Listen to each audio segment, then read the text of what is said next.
Hello my dear friends, you're in the Military with Summary channel, and today we will discuss the situation in the world on the 17th of July of 2026. Today we have a lot of very interesting updates, so let's start. And first let's talk about the conflict on the territory of Ukraine, where during the previous 24 hours lots of changes on the ground were recorded, so let's discuss everything in details. And first let's talk about the Zaporizhzhia direction, where the Ukrainians, as a result of an offensive operation, managed to improve their positions to the south of the settlement of Stepnohorsk, and this is a very dangerous situation because the edge positions of the armed forces of Ukraine were discovered right exactly at this point, and here we can see how the Russians were attacking edge positions of the armed forces of Ukraine with artillery. According to this configuration of the front line, we see that the Ukrainians managed to improve their positions to the south of the settlement of Stepnohorsk, and it seems that now the Ukrainians are trying to cut the logistics and roads in the direction of the city of Stepnohorsk if there are still pockets of resistance from the Russian side. And from the other side, we see that the Ukrainians are trying to cut logistics of this citadel, of the southern citadel of the city of Stepnohorsk. We're talking about the third micro district. As you can see, there is a multi-story building area. Obviously, most of these buildings were damaged significantly during the previous phases of the battle for the western parts of the Zaporizhzhia direction, but anyway, there are still positions. So now we see that the Ukrainians are trying to outflank this citadel and to cut logistics. As of now, the Russians show fierce resistance, and the Russians try to counterattack, and it seems that currently it's something like a decisive moment, and we will see who is going to win the battle for the western Zaporizhzhia direction. The Russians right now are tasked to stop the Ukrainians, and first to slow them down, and then to stop, and then to counterattack and to regain the lost positions. As for the city of Osykovo, during the previous 24 hours, the Russians continued attacking and bombing the central part of the city using aviation, using artillery. The Russians continue softening the defenses of the armed forces of Ukraine through the city of Zaporizhzhia, but without changes on the ground. As for the eastern Zaporizhzhia direction, during the previous 24 hours, changes were recorded both in the Russian and in the Ukrainian favor. The Russians, according to pro-Russian sources, improved their positions to the east of the settlement of Dalinka. It seems that the Russians managed to cut the settlement of Dalinka in pincers, and most likely in coming days the Russians will begin assault operation on the territory of the village with the purpose to force Ukrainians to fall back further towards the settlements of Shiroka and Chervony Yar. In coming days, the clashes for this village will begin. As for the northern Zaporizhzhia direction, as for this territory, the changes were recorded mainly in Ukraine's favor. Let's talk about the territory of the river of Gaichul, and here we have changes, and these are the changes on the ground. This is, for example, the end of the 16th, this is the end of the 17th of July. It seems that this village like Bratska, Gerasimovka were recaptured by Ukrainians, because this information was confirmed by neutral and by pro-Russian sources. And today we received this video where we can see how the Russians were attacking with FPV drones logistics and reserves of the armed forces of Ukraine that were moving in the direction of these villages like Gerasimovka, Bratska and Pishana. So the Ukrainians were moving in this area, and the Russians were attacking them with FPV drones, which means most likely that these territories are under complete Ukraine's control. As of now, we are not going to change the map until we get more proofs, but as of now we have these territories as a gray zone. Now let's move further. Let's talk about the South Donetsk direction. We haven't been talking about the South Donetsk direction for a very long period of time, but now it seems that the Ukrainians are launching their counteroffensive operation with the purpose to improve their positions on the Russia side of the river of Volcha, and these are the changes on the ground between the dates. This is the end of the 16th of July, and this is the end of the 17th of July of 2026. As you can see, the Ukrainians managed to improve their positions, and this information, which is very important, was confirmed by pro-Russian very reliable sources. And we have two videos. As for this, for example, the video from the area of the Andriivka-Klivtsova settlement, here we have Ukrainians were attacking positions of the armed forces of the Russian Federation, and then the Russians surrendered to Ukrainian forces that were moving in this area. Based on this video, we have adjusted the southern parts and the southwestern parts of the settlement of Andriivka-Klivtsova.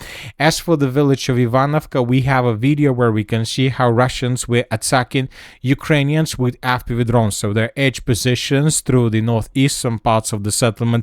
So based on these videos, based on the reports published by different very reliable sources, we came to the conclusion that the Russians were forced to fall back from these territories towards the settlement of Zeleny Gai, and now the Russians are trying to hold positions, because if Russians lose control over the settlement of Zeleny Gai, the Ukrainians would be able to continue developing their offensive operation further in the direction of the village of Filia, and the Russians would be forced to fall back from the territories to the north of the river of Volcha.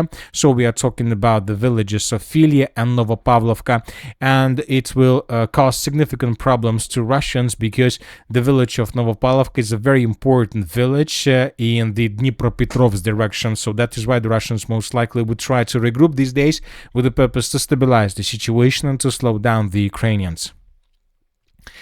As for the Dobropolye direction, during the previous 24 hours we haven't received changes, but we received lots of videos where we can see how Russians were bombing villages like Dobropolye, Novogrishna, Vodyanska with aviation.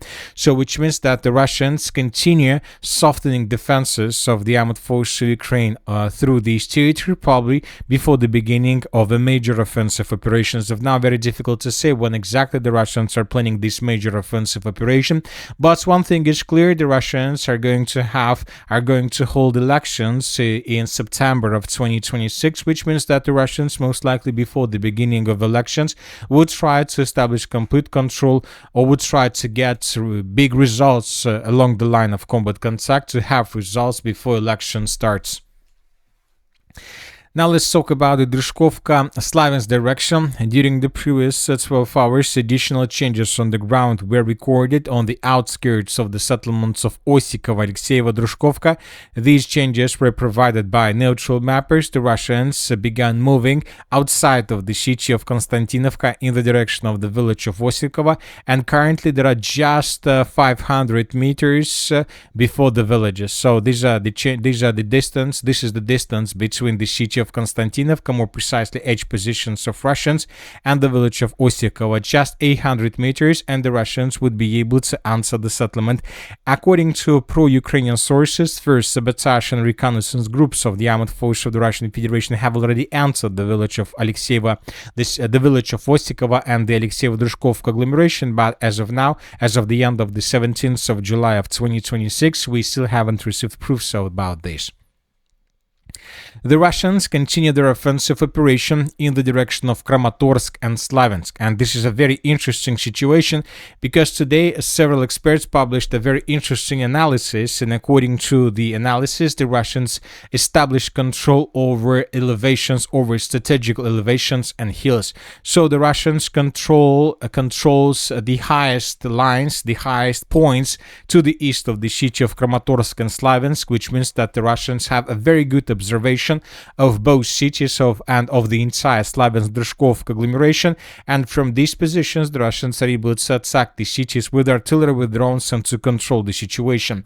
As for Ukrainians, they're located in the lowlands. They don't see and they don't control the Russians as the Russians can, which means that the battle for the Slaviansk and Kramatorsk and Druzhkivka could be finished much faster than expected. First of all, it could be started much faster, and the Russians could develop their offensive and their positions much faster in comparison, let's say, with the cities like Chasiv Yar and Konstantinovka. As for the settlement of Mykolaivka, additional changes on the ground were recorded as well, and these are the changes between the dates. So this is the end of the 16th, this is the end of the 17th. It seems that the Ukrainians began retreating in the direction of the settlement of Mykolaivka with the purpose to hold the lines and not to allow the Russians to break through defenses. So the settlement of Mykolaivka is the last defense belt of the city of Slaviansk from the east. The Ukrainians most likely would try try to hold these positions for as long as possible, because if Ukrainians lose control over the settlement of Mykolaivka, this is going to mean that the Russians answered basically the Slaviansk agglomeration, and then the Russians would continue offensive operation much faster than expected. So this is a very important and a vital battle both for Russians and for Ukrainians, because who controls the city of Mykolaivka probably controls the situation further in the direction of the cities of Slaviansk and Liman. As for the city of Liman, we haven't been receiving anything for a very long period of time, and it seems that in coming days we won't see changes. The situation is quite difficult because when talking about the group of forces center and south, the Russians managed to improve their positions significantly around the Slaviansk-Konstantinovka direction from the south, from the southeast, from the east, from the northeast, but when talking about the northern direction, we see that the Russians have problems.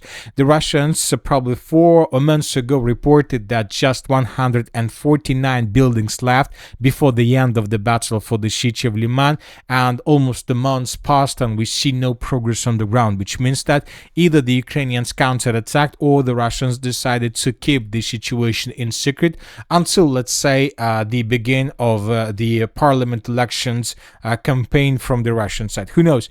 Anyway, we expect that in coming days we might receive additional changes and additional reports about the situation in the area of the city of Liman, but as of now we have nothing.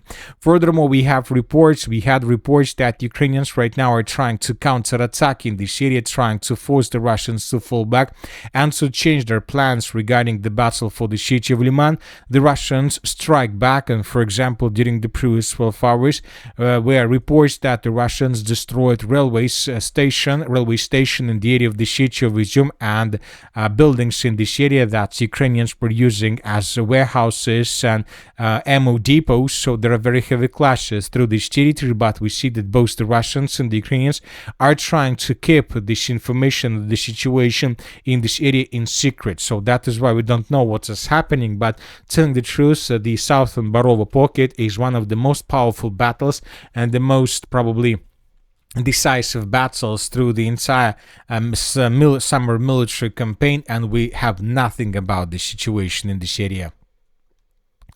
The northern Kupiansk direction, the Russians improved their positions through the city of Kupiansk, and these are the changes on the ground. The Russians currently, according to different sources, control up to 80% of the city of Kupiansk. The Ukrainians, according to information we have, control just the southwestern parts of the settlement, but due to the current configuration of the front line, it seems that Ukrainians would be forced to fall back from this area in coming days. If Ukrainians lose control over the city of Kupiansk, then the Russians would be able to continue advancing further along R79 road in the southern direction with the purpose to establish something like a gap, something like a buffer zone along the river of Osykovo on the Ukraine side of the river. If that happens, then the Ukrainians would have more problems with the eastern and the northeastern parts of the Kharkiv region, because if Russians are able to establish a strong foothold on the Ukraine side of the river of Osykovo, then using broad frontline attacks, the group of forces west of the armored force of the Russian Federation would be able to continue advancing further in the western direction towards the river of Syrskyi Donetsk and the Pechenegi water reservoir. As for the northeastern parts of the Kharkiv region, according to pro-Russian and pro-Ukrainian sources, right now the Ukrainians are trying to concentrate significant number of forces through the most northeastern parts of the region with the purpose not to allow the Russians to establish complete control over the northeastern parts of the Kharkiv region. The Russians see the concentration of Ukraine's troops in this area, and that is why the Russians are bombing and attacking this territory with aviation and with artillery, trying to reduce the number of Ukrainian forces and positions and trying to soften Ukraine's defense. In coming days, we expect additional changes to the northeastern parts of Kharkiv region as well. As for the northern Kharkiv direction, these days we have changes on the ground between the villages of Goptovka and Zhuravlyovka, and these are the changes. The map has been adjusted based on this video published by pro-Ukrainian sources, where we can see how Ukrainians were attacking these facilities. Furthermore, the Russians continue offensive operation through the village of Kozacha Lopan. The battle for this settlement started almost a month ago, and we see, and most likely we expect that in coming days, the group of forces Force North will report about complete control over the village. As for the Sumy direction, during the previous 12 hours, we haven't received anything special. The Russians continue bombing positions of the armed forces of Ukraine to the south of the settlements of Khotin and Pisarivka, trying to destroy warehouses, logistics and supply of the edge positions of the armed forces of Ukraine. Through the northwestern parts of the city of Sumy, another gas station was destroyed, and these pictures were published today by pro-Ukrainian sources. As we can see, the situation is quite difficult. The Russians are pushing along the entire line of combat contact. The Ukrainians are trying to counterattack between the cities of Orekhov and Gavrilovka-Novopavlovka with the purpose to stabilize the situation in the Zaporizhzhia and Dnipro direction. Meanwhile, the Russians continue attacking Ukrainians and positions and logistics of Ukraine through the city of Odesa. During the previous 24 hours, lots of explosions were recorded, as well as lots of tanks. Lots of vessels and tankers were damaged by Russians. This evening, the Minister of Defense of the Russian Federation reported that up to 10 vessels of Ukraine were attacked in the area of the city of Odesa. The Russians right now are trying to do the same thing as the Ukrainians are doing in the area of the eastern parts of the Black Sea, where the Ukrainians continue attacking vessels between the cities or between the territory of Russia and Turkey. In this video, we can see more vessels and more tankers that were moving between Russia and Turkey with drones. Lots of tankers and vessels, as you can see, were damaged. The Russians right now are trying to secure the eastern part of the Black Sea with drones, trying to seek and to destroy Ukraine's navy drones that control this territory and not allow the Russians to feel free through the eastern parts of the Black Sea. So as you can see, the battle for the Black Sea accelerates and intensifies. Meanwhile, a political crisis is brewing on the territory of Ukraine itself. During the previous 24 hours, there were at least 2 waves of protests through the city of Kyiv and different parts of Ukraine.